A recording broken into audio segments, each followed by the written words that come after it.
안녕하십니까. 여담스쿨 정홍사입니다. 저는 오늘 팀켈러의 답이 되는 기독교 8장 진보적인 세속적 낙관론은 답이 없지만 기독교의 희망은 답을 준다라는 주제로 강의하겠습니다. 그 소설 레미제라블의 혁명 장면에서 혁명당원 중 한 명은 바리케이드에서 자기 동지들한테 이렇게 말합니다. 오늘날 우리들의 투쟁으로 인해서 앞으로 모두가 자유, 평등, 그리고 번영을 누리는 행복한 시대, 행복한 세상이 올 것이라고요. 이와 같이 세속적 낙관론은 앞으로 인류가 무한히 발전하고 진보해갖고 지상낙원을 이룰 수 있을 거라는 장밋빛 전망을 갖고 있습니다. 하지만 이 낙관론은 이미 오래전에 무너지기 시작했고 지금도 계속해서 와장창 무너지고 있습니다. 역사상 최고로 생활이 편해지고 수명이 길어진 현대 시대임에도 불구하고 우리는 책, 영화, 자살률 등에서 볼 수 있듯이 현대인들은 권태와 삶의 권태와 절망을 품고 있습니다. 그렇다면 이 낙관론이 왜 무너지고 있는 건지, 그리고 낙관론의 대안으로서 기독교는 우리에게 어떤 희망을 주는지 함께 알아보도록 하겠습니다. 자, 먼저 세속적 낙관론이 갖고 있는 내러티브가 뭘까요? 첫 번째는 좀 옛날 건데요. 구버전.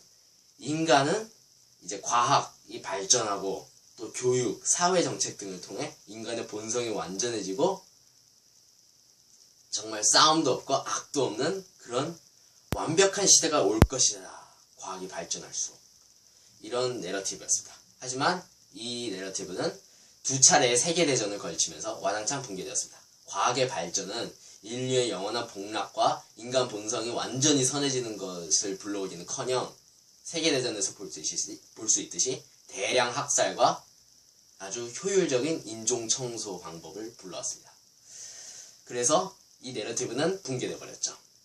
자, 그리고 이제 현재 이제 주로 있는 내러티브는, 세속적 낙관론의 내러티브는 바로 경제적 번영과 안락, 그리고 개인의 자유가 계속해서 신장할 것이라는 믿음입니다. 자, 근데 이제 이 세속적 낙관론은 아이러니하게도 그 기원을 기독교 신앙에 두고 있습니다. 기독교 신앙은 역사를 선형으로 인식합니다. 그러니까 일직선적인 역사예요. 시작이 있고 뭐 중간에 타락 이런 여러 가지 사건들이 있고 끝이 있어요. 끝은 바로 뭐냐? 최후의 심판의 날, 즉 하나님의 모든 정의가 이루어지고 또 하나님 나라가 임하는 그런 날을 기독교 신앙에서는 가르칩니다. 그리고 그 마지막 이 세상이 새하늘과 새 땅, 이 세상에 새하늘과 새 땅이 이루어지고 하나님 나라가 도래하는 그날에 모든 죄와 악과 고통이 없어지고 영원히 행복한 나날이 계속되리라는 신앙을 기독교는 갖고 있는데요. 세속주의는 이거를 세속화시켰습니다. 그러니까 그래, 맞아, 끊임없이 그래, 계속해서 이제 끝이 있을 거야. 그 끝에서 우리는 번영하고 행복하게 살 거야. 악도 고통도 없이. 근데 하나님은 거기서 빼버렸습니다. 우리가 과학을 통해, 교육을 통해, 경제적인 발전을 통해 우리가 그런 지상낙원을, 그런 새하늘과 새 땅을 우리가 우리 힘으로 일으킬 수 있어. 이게 바로 세속적 낙관론의 기본입니다. 자, 근데 이제 문제점이 여러 가지 있죠. 첫 번째는 철학적 측면에서 이제 문제점이 있는데요. 이 세속주의에 따르면은, 세속주의의 결론을 끌고 가면은 절대적인 도덕, 절대적인 기준 이런 거 없습니다. 이 말은 뭐냐? 진보가 뭐냐? 진보가 뭔지, 퇴보가 뭔지 정의할 수가 없습니다. 예를 들어서 미국 사람들은, 아니면 뭐 서양 사람들은 인권을 신장시키는 게, 사람의 인권을 지켜주는 게, 사람의 인권과 권리를 지켜주는 게 진보라고 생각하겠죠. 그래서 만약에 북한한테 이렇게 얘기합니다. 너네 정치범 수용소 만들지 마. 인류의 진보에 어긋나는 일이야. 인권을 유린하고 있잖아. 그러면 이제 북한에서 이렇게 반응하겠죠. 야, 니들이 뭔데? 이 미제국주의자들이 자기네 잣대로 우리 공화국을 판단하려고 해? 우리 기준에서 진보는 모든 인간이, 그러니까 모든 국민이 공화국 노선을 따라가는 게 진보야. 모든 인민이 공화국 노선을 따라가야 진보가 이루어지지. 말 안 듣는 놈들은 정치범 수용소에 집어넣는 게 옳은 거야. 딱히 할 말이 없습니다. 그렇게 응수를 해도요. 왜냐? 기준이 없잖아요. 진보가 뭔데? 퇴보가 뭔데? 이런 거 없잖아요. 자, 그리고 또한 아까 말했던 경제적 번영, 안정, 그러니까 안락, 그리고 개인의 자유의 신장이라는 이 현대의 세속적 낙관론의 내러티브는 무한한 경제 발전이라는 전제를 깔고 있습니다. 그러니까 경제가 계속해서 성장을 한다는 거죠. 근데 무한하게 발전한다는 게 불가합니다. 이 지구 환경에 한계가 있어요. 우리는 산업을 일으키고 해갖고 잘 살게 되고 정말 삼시세끼 굶는 일도 없고 보릿고개도 없고 정말 잘 살고 풍요롭게 살게 됐지만 대신에 우리는 깨끗한 환경, 이 미세먼지, 지구온난화 같은 그런 환경적인 재앙들을 예전엔 없던 그런 재앙들을 얻게 되었습니다. 무한한 경제발전, 환경도 좋으면서 그냥 경제발전은 계속 쫙 된다. 이런 거는 애당초 불가능합니다. 그리고 또한 이 현대의 세속적 낙관론은 인간의 정신을 타락시켰다고 할 수 있겠습니다. 세속주의는 일시적인 쾌락을, 그러니까 사후 존재를, 사후 세계를 믿지 않기 때문에 일시적인 쾌락을 궁극적 목적보다 더 중시합니다. 그러니까 조국과 민족을 위해 내 한 목숨 희생하리, 아니면 하나님의 영광을 위해 나 하나쯤 기꺼이 바치겠습니다. 이런 거 없습니다. 이런 궁극적인 목적 같은 거 없어요. 그냥 이 세상에서 돈 많이 벌고 잘 사는 게 장땡입니다. 그러면은 누가 남을 위해 기꺼이 희생하려 하겠어요? 내가 잘 먹고 잘 살아야 되는데 내 것을 다 포기하고 버려가면서까지 과연 희생을 할까요? 안 그럽니다. 그리고 또한 사후세계에 대한 그런 희망과 죽으면은 그래도 천국 가니까 이런 희망 이런 것이 없기 때문에 역경과 고난에 맞설 힘도 없어요. 드라마 하얀 거탑을 보면은 주인공인 천재의사 장준혁은 야심에 불타오릅니다. 그 명예와 지위를 얻기 위한. 그리고 그 다음에 워낙 머리가 좋기 때문에 계속 그 최고의 지위와 최고의 명예를 누리기 위한 그 수순을 계속 밟아나갑니다. 착착착 진보를 해나가죠. 근데 진보를 해나가는 중에 암에 걸립니다. 그 암에 걸려서 이제 완전히 죽게 되었을 때 그는 그런 역경과 고난에 맞설 힘을 잃어버리고 삶의 의미를 완전히 상실해버리게 되었습니다. 즉 세속적 낙관론은 우리에게 역경과 고난에 맞설 역량이나 힘을 주지 못합니다. 그리고 또한 세속적 낙관론과 명백하게 충돌하는 삶의 요소가 있습니다. 바로 죽음입니다. 죽으면 세속적 낙관론에 따르면 죽음 이후에 세계는 없습니다. 죽으면 끝이에요. 죽으면은 썩어서 흙이 돼서 비료가 됩니다. 즉 죽는다는 것은 삶의 진보가 중단된다는 것을 의미하고 목표가 파괴된다는 것을 의미합니다. 방금 언급했던 하얀 거탑에서도 계속 그렇게 최고의 명예와 지위를 향한 진보를 해나가는데 암에 덜커덕 걸려서 죽어버리게 되니까 그 진보 끝나버렸습니다. 말짱 헛거돼버렸어요. 그 세계 최고의 외과의로서의 지위를 누리기 위한 그 모든 계획과 수들, 전략들 다 그냥 휴지 조각 돼버렸습니다. 왜냐? 죽어버렸기 때문이죠. 세속적 낙관론과 죽음은 충돌합니다. 그래서 이제 세속주의자들은 죽음에 대해 이렇게 변명을 하죠. 죽음은 그래도 자연스러운 과정이야. 죽음은 삶의 일부야. 죽음은 그냥 달콤한 단잠이지, 꿈 없는 단잠이지, 꿈 없고 그냥 계속 이어지는 단잠이지, 죽음은 그냥 자연스러운 과정이야. 삶의 일부야. 두려워할 이유가 없어. 먹이사슬을 봐봐. 사자가 사슴을 먹고 사자가 늙어서 죽어서 썩어서 비료가 되고 그 비료가 이제 풀을 잘 자라게 하고 그 풀을 사슴이 또 먹고 다 이게 삶의 일부야. 생물학적으로. 그래. 그러니까 무서워할 거 없어. 세속주의자들이 이렇게 변명을 합니다. 하지만 인간의 직관은 죽음을 무서워합니다. 저도 누군가 잘 알던 사람이 죽었다는, 정말 막 개인적으로 얼굴과 얼굴을 맞대고 얘기하고 이러던 사람이 갑자기 죽었다는 소식을 들었을 때 가슴이 철렁하면서 온몸에 기운이 빠지는 듯 했습니다. 왜냐면은 이 사람과 이제 더 이상은 적어도 세속주의에 따르면은 이 사람과 더 이상 이 세상에서는 만날 일이 없다는 것을 알았기 때문이죠. 고대의 신화나 전설, 그리고 뭐 철학, 고대의 철학 이런 것들을 봐도 죽음이 자연스러운 과정이다 라고 주장하는 것은 유물론자들밖에 없습니다. 절대 다수는 다 죽음을 배격합니다. 죽음을 두려워하고 죽음을 뭔가 비정상적인 것, 뭔가 기괴한 것으로 그립니다. 왜 우리는 죽음을 무서워할까요? 우리는 죽음 자체를 무서워한다기보다는 죽음으로 인해서 불려지는 이끌어오는 관계의 붕괴를 무서워하는 겁니다. 우리는 삶의 의미와 목적, 삶의 기쁨을 사랑의 관계를 누리는 데서 찾습니다. 그리고 사랑은 영속성을 추구합니다. 이 사랑의 관계가 계속해서 지속되길 원하죠. 근데 죽으면은 설령 뭐 사는 동안 아무런 트러블 없었다 하더라도 누군가 죽어버리면은 그걸로 끝입니다. 그 사람과의 관계는 어떻게 맺습니까? 더 이상 못 맺어요. 우리는 이 사랑의 관계가 붕괴되는 것 때문에, 죽음으로 인해 붕괴되는 것 때문에 우리 죽음을 무서워하는 것입니다. 그리고 또한 그 세속주의자들의 변명, 죽음은 그냥 자연스러운 과정이다, 삶의 일부다, 죽어도 괜찮다, 비료가 돼서 세상에 유익을 끼치니까, 이런 변명은 어떤 특정 전제를 깔고 있는 일종의 신념, 일종의 신앙, 일종의 맹신에 불과합니다. 그 전제란 바로 사후세계란 결코 존재하지 않는다라는 전제입니다. 근데 그걸 누가 합니까?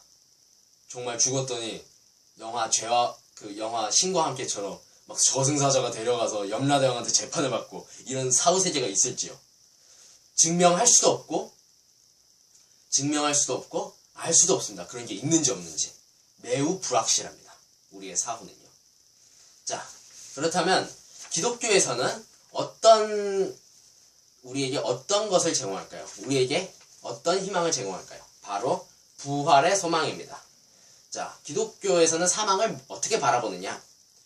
죽음을 죄의 결과로 간주합니다. 그러니까 죽음은 애당초 하나님이 세상을 창조하실 때 설계하신 과정 속에 있지 않아요. 죽음은 인간이 타락하여 죄를 범함으로써 불려온 죄의 결과입니다. 그러니까 죽음은 부조리한 것이죠. 그리고 죽음이 부조리하다는 이 성경의 가르침은 죽음이 비정상적인 것이라는 우리의 직관과도 일치합니다. 그러면 기독교는 이 죽음에 대해서 어떤 설명과 답변을 제공하느냐, 어떤 해결책을 제공하느냐 하면은 바로 하나님의 아들 예수님이 인간의 육신을 입고 몸소 인간이 되셔서 이 땅에 오셔서 죽으시고 부활하셨다고 가르칩니다. 예수님이 인간의 몸을 입고 오셔서 죽고 부활이 됐다. 부활하셨다. 인간의 대표로서 죽고 부활하셨다는 것은 사망의 권세가 붕괴되었다는 것을 의미합니다. 왜냐면은 죽었다가 원래 사람들은 죽으면 다 끝인데 죽으면은 뭐 다시 살아나거나 이런 거 없는데 예수님은 떡하니 자신이 죽었다가 부활하셨잖아요. 즉 인간 위에 인간을 지배하고 있던 사망의 권세가 예수님이라는 이 하나님이시자 사람이신 분에 의해 깨어진 겁니다. 이때부터 이제 죽음은 예수님을 믿는 이들에게 죽음은 더 이상 두려움의 대상이 아닙니다. 죽음은 예수님이 계시는 천국, 영생으로 가는 문일 뿐입니다. 행복한 문일 뿐이죠. 그리고 또한 이제 어떤 사람들은 천국을 되게 조롱합니다. 막 천국 가서는 그냥 막연한 신이 그냥 있고 유령들이 떠돌아다니면서 하프나 타고 막연하게 그냥 무력하게 그냥 휴식을 취하는 그런 몽유도원인 양 사람들은 천국을 조롱하고 착각합니다. 하지만 그거는 천국을 제대로 이해하지 못한 겁니다. 기독교에서 말하는 천국의 개념이란 바로 사랑의 세계입니다. 천국에 있는 신은 그냥 막연한 유령 같은 신이 아닙니다. 삼위일체 하나님입니다. 사랑으로 서로 사랑하시고 사랑으로 끈끈이 뭉쳐 계신 삼위일체 하나님이 거기 계십니다. 그리고 거기에는 우리의 사랑의 관계를 막는 이기심이나 교만, 시기, 질투 이런 것도 존재하지 않습니다. 우리는 거기서 그리고 이 삼위일체 하나님이 곧 사랑이시고 그분이 모든 사랑의 원천이시기 때문에 우리는 거기서 영원하고 영속적이고 충만한 사랑을 누릴 수 있습니다. 사랑의 관계, 절대 깨어지지도 않는, 트러블이 없는 그런 사랑의 관계를 누릴 수 있습니다. 이 세상에서 누리는 사랑의 관계라는 것은 마치 흙탕물 같은 겁니다. 하지만 이 천국에서 누리는 사랑의 세계란 마치 우리 이 세상의 사랑이 흙탕물이라면은 그 천국에서 누릴 사랑은 바로 강원도 한강 수원지 1급수의 물과도 같은 것일 겁니다. 그리고 또한 많은 종교들이 사실 사후세계를 가르치죠.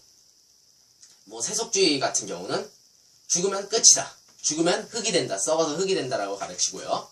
또한 뭐 동양 종교 같은 데서는 죽으면은 이제 마치 물방울이 바닷물로 흘러가서 합쳐지듯이 우리도 이제 어떤 비인격적인 정신에 흡수된다고 가르칩니다.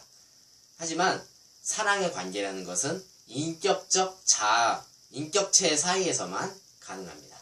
인격체 사이에서만 사랑의 관계를 누릴 수 있어요. 그리고 기독교에서는 우리의 자아 자체는, 우리의 인격적인 이 자아 자체는 천국에서도 계속 유지된다고 가르칩니다. 그렇기 때문에 우리가 천국에서 사랑의 관계를 충만히 누릴 수 있는 겁니다. 다만 이제 우리의 자아가 지금과 같지 않고 우리의 인격이 지금과 같지 않고 그 천국에서는 영화되게 될 것입니다. 영화로이 변화될 것입니다. 마치 이제 깐난 아기가 20년 후에 봤더니 아주 아름다운 소녀가 돼 있다. 이런 거와 비슷한 거겠죠. 자, 그리고 이 기독교에서 말하는 사후 세계, 기독교에서 말하는 그런 희망은 현실 세계와 동떨어진 것이 아닙니다. 기독교에서는, 성경에서는 이 마지막 날에, 마지막 심판의 날에 하나님의 왕국이 이 땅에 도래하고 이 세상이 새하늘과 새 땅으로 정화되어질 것이라고 얘기합니다. 악, 질병, 고통, 노화, 고난, 이런 지금까지 우리를 괴롭혀오고 슬프게 해왔던 것들이 모두 소멸되고 새하늘과 새 땅이 이 땅에 도래할 것입니다. 그리고 또한 우리는 그 새하늘과 새 땅에서 영혼만 딱 유령처럼 떠돌아다니는 게 아니라 우리 몸도 다 함께 부활하게 될 것입니다. 우리 몸도 다 부활을 해요.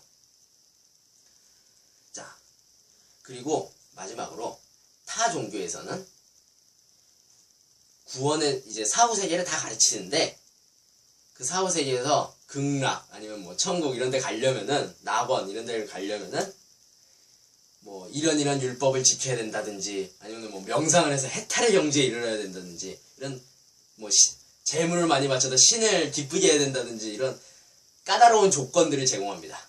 근데 문제는 이제 이 조건들이 인간의 행위에 기초한 것인데 되게 불확실해요. 이제 죽을 때 생각을 해보면 내가 신이 기뻐하는 걸 다 충족시켰나? 신이 원하는 걸 다 했나? 긴가민가 합니다. 그 소크라테스가 죽을 때 이제 감옥에서 시를 썼습니다. 갑자기 안 하던 짓을 했어요. 전에는 시를 하나도 안 썼는데 갑자기 막 감옥에서 죽기 전에, 사형당하기 전에 시를 막 쓰기 시작했어요. 그래서 친구들이 물어봤죠. 너 왜 안 하던 짓을 하니? 소크라테스가 이렇게 대답합니다. 내가 전에 아폴론 신한테 신탁을 받아서 내가 이 세상에서 해야 할 일은 시를 쓰는 거라고 들었어. 근데 나는 그때 시를 쓴다는 게 비유적으로 철학을 한다는 것을 의미하는 줄 알아서 시는 안 쓰고 철학만 했지. 근데 이제 죽을 때가 됐잖아. 혹시 만약에 신이 신탁에서 말해줬던 게 말 그대로의 시를 쓰는 거면 어떡해. 그래서 내가 시 쓰는 거야. 이런 것과 같이 우리는 되게 긴가민가합니다. 인간의 행위에 기초한 구원일 때는요. 우리가 정말 구원의 조건을 충족시켰는지. 근데 이제 기독교에서는 다릅니다. 예수님을 우리 구세주로 받아들이고 예수님을 믿었다. 예수님을 믿음으로써 의롭다 칭함을 받았다 하면은 끝입니다. 그러니까 확실합니다. 왜냐하면 우리 구원의 근거가 예수님에 있기 때문입니다. 하나님이신 예수님에 있기 때문에 우리 구원의 근거는 막 긴가민가 하거나 애매모호하거나 흔들리는 거 없고 확고불변합니다.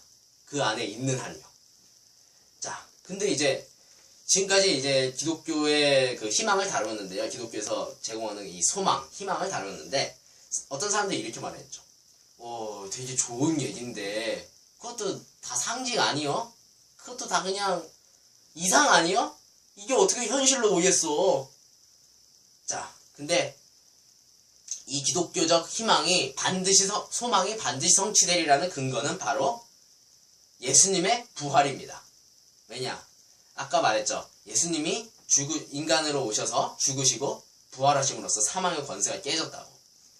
그리고 그 예수님은 또한 하나님이시기 때문에 우리들도, 예수님을 믿는 우리들도 다 사망의 권세에서 해방시켜 부활시키실 능력이 계십니다. 이 예수님의 부활, 그렇다면 이게 역사적 사실일까요? 네, 역사적 사실입니다. 실제로 일어났던 일입니다. 뭐 상징, 비유 이런 게 아닙니다. 예수님은 실제로 돌아가셨고 진짜 죽었고 진짜 살아나셨습니다. 그렇기 때문에 그분은 실제로 우리가 죽은 뒤에도 우리를 나중에 다시 부활시키실 수, 말 그대로 이렇게 육체적으로, 물리적으로 살아있을 수 있게 해주실 수 있으십니다. 이 예수님의 부활이 역사적 사실이라는 것에 대해서는 나중에 자세히 다뤄보도록 할 거고요. 아무튼 예수님의 부활은 역사적 사실이므로 기독교의 이 소위 말하는 미래에 대한 이상, 끝날에 대한 이상은 단지 이상이나 상징이 아니라 현실입니다. 반드시 현실로 올 거라는 확증입니다. 그리고 또한 우리는 뭐 신앙생활을 하면서 기도하면서라든지 기타 등등을 통해서 하나님의 사랑을, 하나님과 교제하면서 하나님의 사랑을 경험할 때 그 천국의 맛을 조금이나마 맛보게 됩니다. 그것을 통해서도 내가 이 세상에서도 이렇게 애틋한 사랑을 누릴 수 있다면은 천국, 하나님이 직접 계신 이 천국에 가서는 어떨까 하면서 우리는 그 소망을 품을 수 있습니다.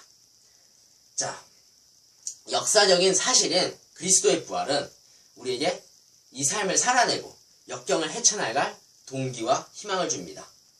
용기와 희망을 줍니다. 미국의 흑인 노예들 매우 비참했습니다. 백인 노예 농장주들로부터 엄청난 학대를 받았죠. 근데 이제 그 사람들은 도대체 어떻게 그 노예 생활을 견디고 살아갈 수 있었던 것일까요? 그것은 바로, 역사학자들은 바로 그것이 흑인 노예들의 기독교 신앙에 있었다고 말합니다. 흑인 노예들은 정말로 최후의 심판날에 예수님이 다시 오셔서 자신들의 억울함을 모두 바로 잡아주시고 정말 죽으면은 천국에 가서, 자신들의 본향이 천국에 가서 쉼과 평안을 누릴 거라고 진심으로 믿었습니다. 그렇기 때문에 그들은 그 미국 남부 노예 농장의 가혹한 환경 속에서도, 그 가혹한 고난과 역경 속에서도 그것들을 헤쳐나가면서 계속해서 살아갈 용기와 희망을 얻을 수 있었습니다. 여러분들도 이 죽음조차 뛰어넘는, 어떤 역경과 고난조차 뛰어넘는 기독교의 희망, 즉 부활의 소망을 받아들이시기를 바랍니다. 감사합니다.